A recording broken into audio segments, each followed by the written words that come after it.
द्वादशस्कन्धः अथ त्रयोदशोऽध्यायः। सूत उवाच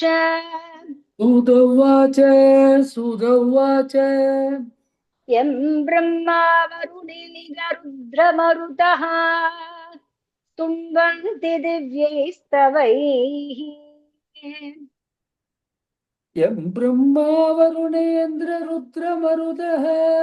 स्तुन्वन्ति दिव्यैस्तवैः।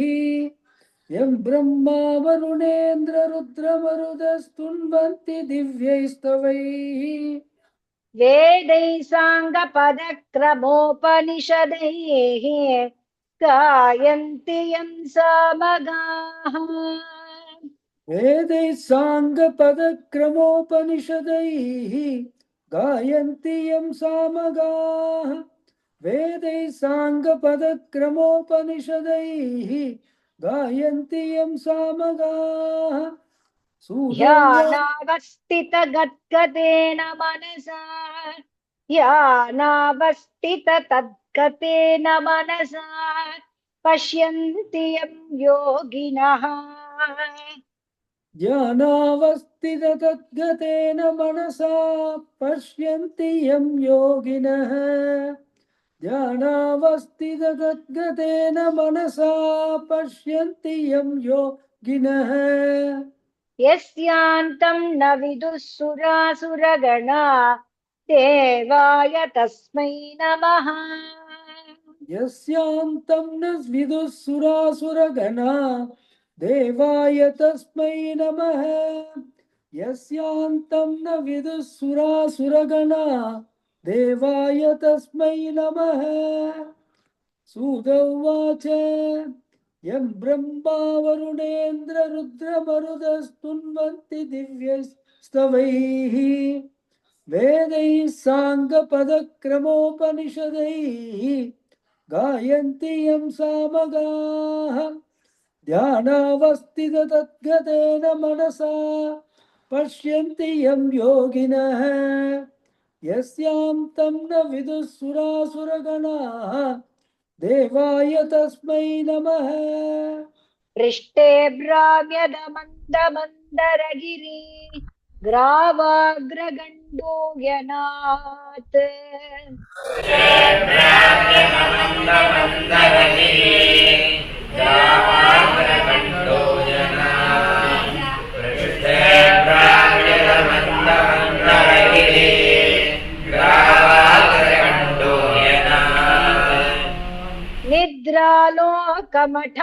निद्रालोकमठाकृतिर्भगवतः श्वासानिलाः पान्तु वः।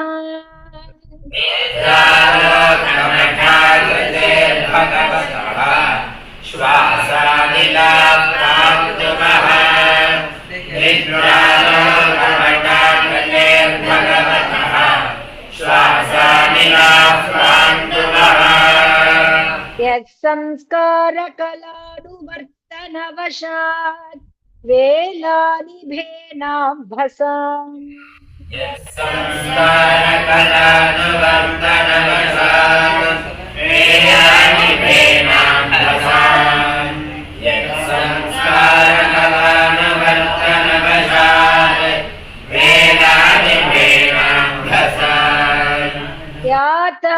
यातायातमतन्द्रितं जलनिधेः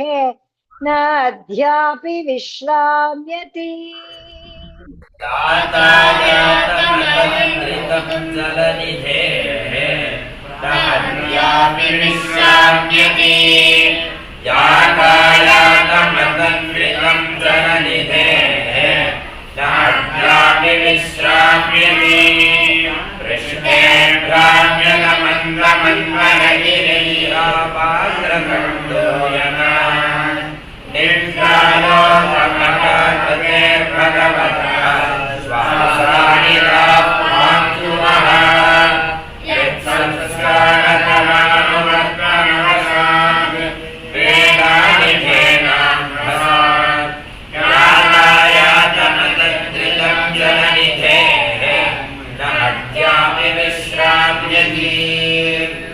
पुराणसंख्या सम्भूतिः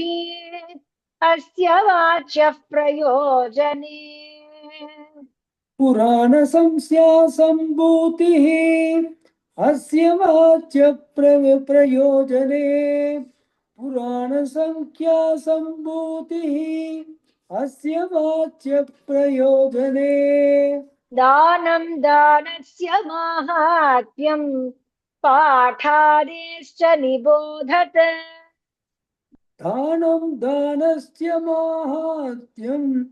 पाठादेश्च निबोधत दानं दानस्य माहात्म्यं पाठादेश्च निबोधत पुराण संख्या संभूतिः अस्य वाच्य प्रयोजने दानं दानस्य माहात्म्यं पाठादेश्च निबोधत रामं दशसहस्राणि पाद्मं पञ्चोनषष्टि च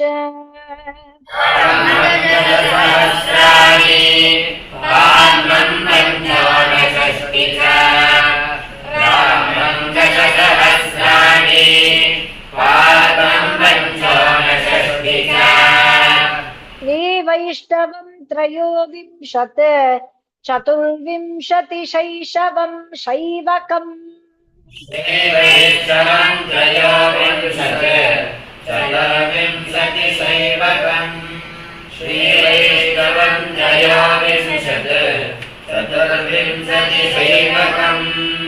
ब्राह्मण दशसहस्राणि पाद्मं पञ्चोनषष्टि च श्रीवैष्णवं त्रयोविंशत् चतुर्विंशतिशैवकम् दशाष्टौ श्रीभागवतं नारदं पञ्चविंशतिः दशाष्टौ श्रीभागवतौ नारदं पञ्चविंशतिः दशाष्टौ श्रीभागवतौ नारदं पञ्चविंशतिः मार्कण्डं नववानं च दश पञ्चचतुश्शतम् मार्कण्डं नववाग्नं च दश पञ्चचतुश्शतौ मार्कण्डं नववाग्नं च दश पञ्चचतुश्शतौ दशाष्टौ श्रीभागवतौ नारदं पञ्चविंशतिः मार्कण्डं नववाग्नं च दश पञ्चचतुश्शतम् चतुर्दश भविष्यं स्यात् तथा पञ्चशतानि च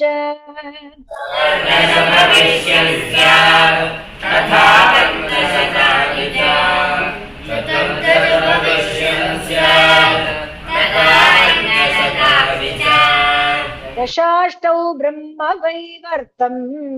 लिङ्गमेकादशैव तु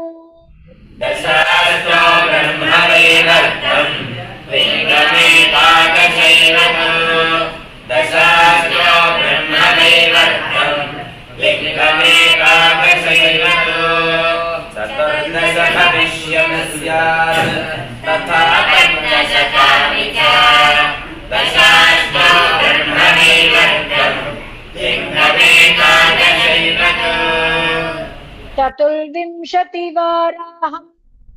एकाशीतिसहस्रकम् चतुर्विंशतिवाराहम् एकाशीतिसहस्रकम्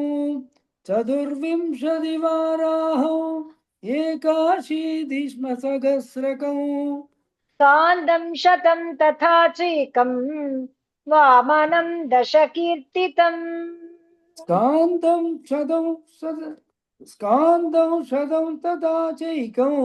वामनं दशकीर्तितं स्कान्दं शतं तथा चैकं वामनं दशकीर्तितं चतुर्विंशतिवाराहम् एकाशीतिसहस्रकं स्कान्दं शतं तथा चैकं वामनं दशकीर्तितं कौर्मं सप्तदशाख्यातम् मात्स्यं तत्तु चतुर्दश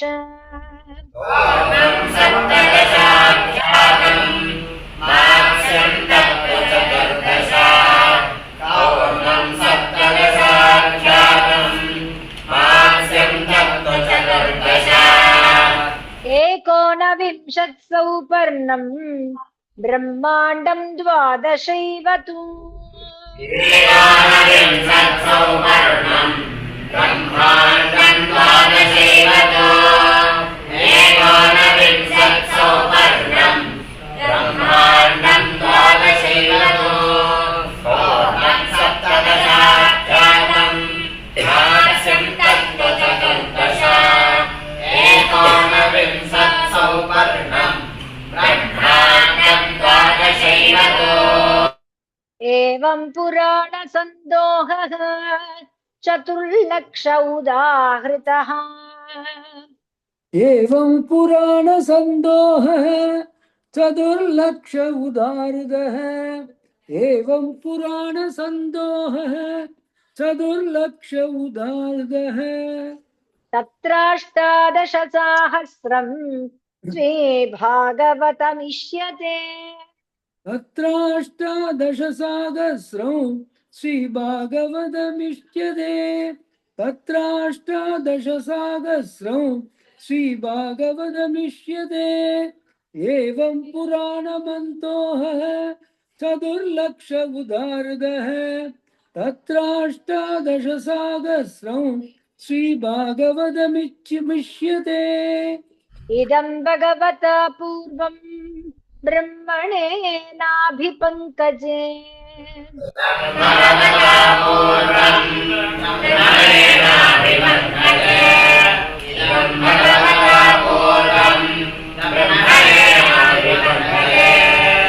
स्थिताय भवभीताय कारुण्यात् सम्प्रकाशितम् स्थिताय भवभीताय कारुण्यात् सम्प्रकाशितम् स्थिताय भवभीताय कारुण्यात् सम्प्रकाशितम् इदं भगवता पूर्वं ब्रह्मणेनाभिपङ्कजे स्थिताय भवभीताय कारुण्यात् सम्प्रकाशितम् आदिमध्यावसानेषु वैराग्याख्यानसंयुतम् आदिमध्यावसानेषु वैराग्याख्यानसंयुतौ आदिमध्यावसानेषु वैराग्याख्यानसंयुतौ हरिलीला कथाव्रात नन्दितसत्सुरम् हरिलीला कथाव्रातामृतानन्दितसत्सुरम् हरिलीला कथाव्राता अमृतानन्दितसत्सुरौ हरिलीला कथाव्राता अमृतानन्दितसत्सुरम् हरिलीला कथाव्रात अमृतानन्दितसत्सुरम् हरिलीला कथाव्रात अमृतानन्दितसत्सुरौ हरिलीला कथाव्रात अमृतानन्दितसत्सुरौ आदिमध्यावसानेषु वैराग्याख्यानसंयुतौ हरिलीला कथाव्रात अमृतानन्दितसत्सुरौ सर्ववेदान्तसारं यत् ब्रह्मात्मैकत्वलक्षणम् वेदान्तसारं यत् ब्रह्मात्मैकत्वलक्षणम् सर्ववेदान्तसारं यत् ब्रह्मात्मैकत्वलक्षणम् वस्तु अद्वितीयं तन्निष्ठम् कैवल्यैकः प्रयोजनम्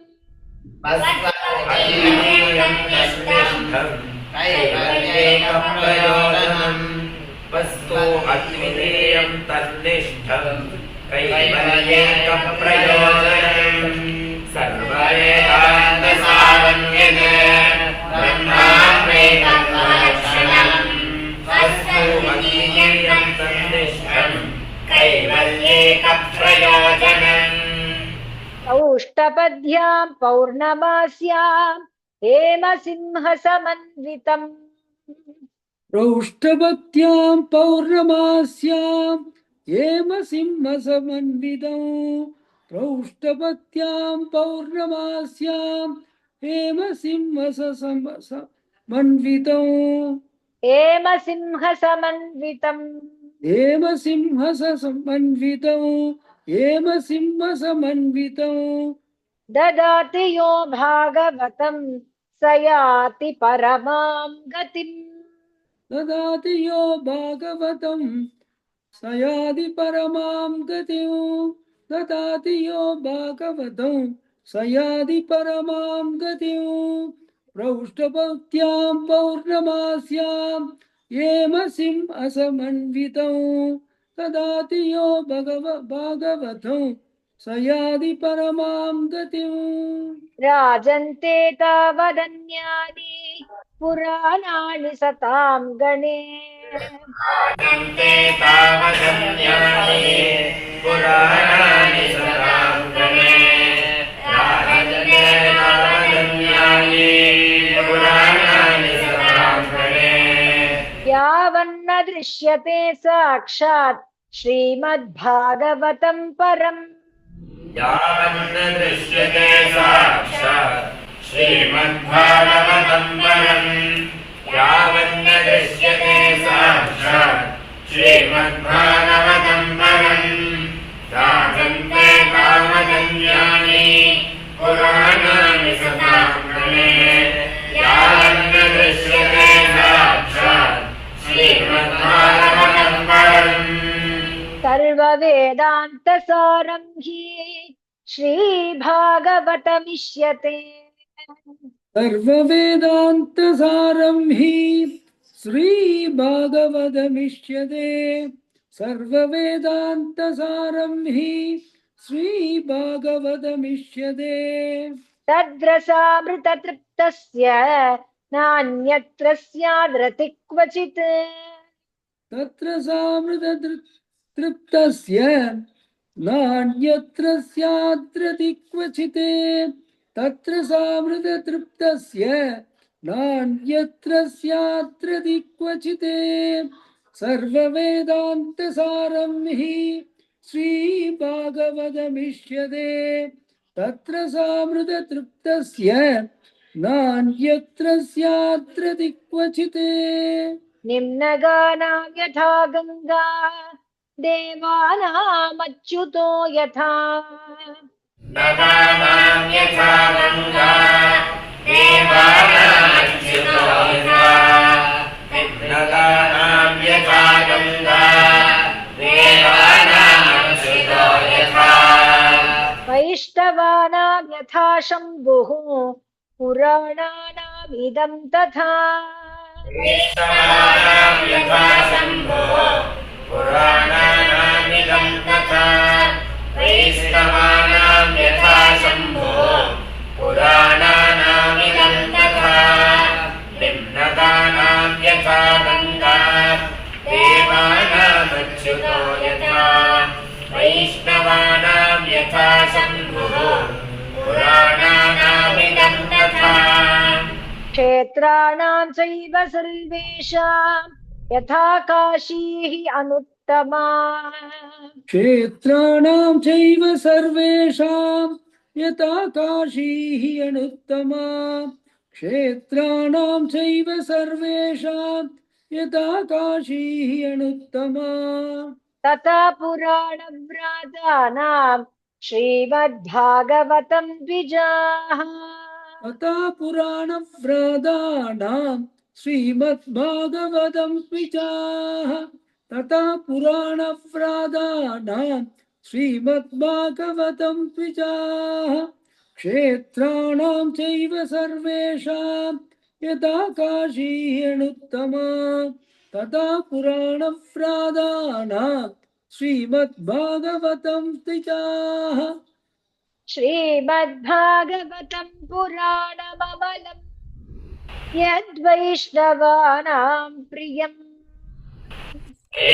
श्रीमद्भागवतं पुराणममलं यद्वैष्णवानां प्रियम् श्रीमद्भागवतं पुराणममलं यद्वैष्णवानां प्रियम् यस्मिन् पारमहंस्यमेकममलं यानं परं गीयते यस्मिन् परमहंसमेकममलम् ज्ञानं परं गीयते यस्मिन् परमहंसमेकममलम् ज्ञानं परं गीयते तत्र ज्ञानविरागभक्तिसहितं नैष्कर्म्यमाविष्कृतम् तत्त्वज्ञानविरागभक्तिसहितं नैष्कर्म्यमाविष्कृतम् तत्त्वज्ञानविरागभक्तिसहितं नैष्कर्म्यमाविष्कृतम् तच्छृण्वन् विपठन् विचारणपरो भक्त्या विमुच्येन्नरः तत्सन्मन् विवटन् विचारणपरो भक्त्या विमुच्येन्नरः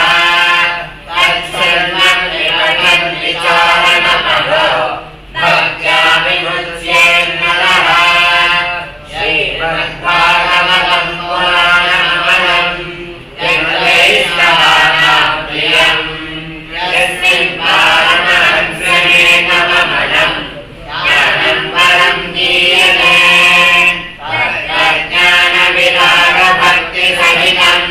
नैष्कर्म्यमाविष्कृतम् तत्सन्मन् विवटन् विचारणपरो भक्त्या विमुच्येन्नरः तस्मै येन विभासितोऽयमतुलः ज्ञानप्रदीपः पुरा कस्मै येन विभासितोऽयम् अतुलः कस्मै येन विभासितोऽयमतुलः ज्ञानप्रदीपः पुरा कस्मै येन विभासितोऽयमतुलः ज्ञानप्रदीपः पुरा तद्रूपेण च नारदाय मुनये कृष्णाय तद्रूपिणा तद्रूपेण च नारदाय मुनये कृष्णाय तद्रूपिणा तद्रूपेण च नारदाय मुनये कृष्णाय तद्रूपिणा योगेन्द्राय तदात्मनाथ भगवत् राताय कारुण्यतः योगीन्द्राय तदात्मनाद भगवते द्रात्राय कारुण्यदा योगीन्द्राय तदात्मनाद भगवते राताय कारुण्यता कारुण्यतः तच्छुद्धं विमलं विशोकममृतं सत्यं परं धीमहि तच्छुद्धं विमलं विशोकममृतं सत्यं परं धीमहि तच्छुद्धं विमलं विशोकममृतं सत्यं परं धीमहि कस्मै येन विपासितोऽयमतुलः यद्रूपेण च नारदः कस्मै येन विभासितोऽयमतुलः ज्ञानप्रदीपः पुरा यद्रूपेण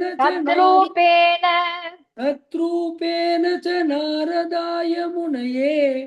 कृष्णाय तद्रूपिणा योगीन्द्राय तदात्मदाय भगवते राधाय कारुण्यद तच्छुद्धं विमलं विशोकममृतं सत्यं परं धीमहि नमस्तस्मै भगवते वासुदेवाय साक्षिणे नमस्तस्मै भगवते वासुदेवाय साक्षिणे नमस्तस्मै भगवते वासुदेवाय साक्षिणे य इदं कृपया कस्मै व्याचचक्षे मुमुक्षवे इदं कृपया तस्मै व्याचचक्षे मुमुक्षवे इदं कृपया तस्मै व्याचचक्षे मुमुक्षवे नमस्तस्मै भगवते वासुदेवाय साक्षिणे इदं कृपया तस्मै व्याचचक्षे मुमुक्षवे योगीन्द्राय नमः नमस्तस्मै शुकाय ब्रह्मरूपिणे योगीन्द्राय नमस्तस्मै शुकाय ब्रह्मरूपिणे योगीन्द्राय नमस्तस्मै शुकाय ब्रह्मरूपिणे संसार सर्पदष्टं यो विष्णुराटममुमुचत् संसार सर्पदष्टं यो विष्णुरादममुमुचते संसार सर्पदष्टं यो विष्णुरादममुमुचते योगीन्द्राय नमस्तस्मै शुकाय ब्रह्मरूपिणे संसार सर्पदष्टं यो विष्णुरादममुमुचते भवे भवे भवे यथा भक्तिः पादयोस्तव जायते यथा भक्तिः पादयोस्मरणायते यथा भक्तिः पादयोस्मरणायते तथा कुरुष्व देवेश नाथस्त्वं नो यतः प्रभो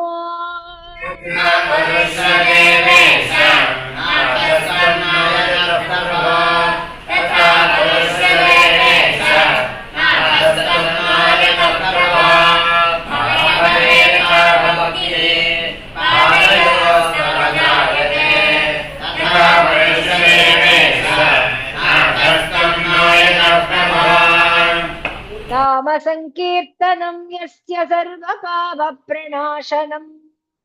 नाम संकीर्तनं यस्य सर्वपापप्रणाशनो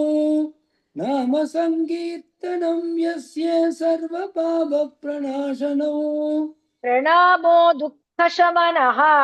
तं नमामि हरिं परम् प्रणामो दुःखशमनः तं नमामि हरिं परम् प्रणामो दुःखशमनः तं नमामि हरिं परम् नाम संकीर्तनं यस्य सर्वपापप्रणाशनो प्रणामो दुःखशमनः तं नमामि हरिं परम् इति சொல்லுங்க इति श्रीमद्भागवते महापुराणे वैयासिक्यामष्टादशसागस्यां पारमहंस्यां संविदायां द्वादशस्कन्धे त्रयोदशोऽध्यायः इति द्वादशस्कन्धः समाप्तः श्रीहरये नमः श्रीहरये नमः श्रीहरये नमः गोपिका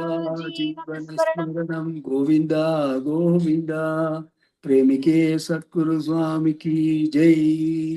प्रेमिकेन्द्र सद्गुरुनाथ महाराज की जय श्री व्यास भगवान की जय राधे कृष्ण।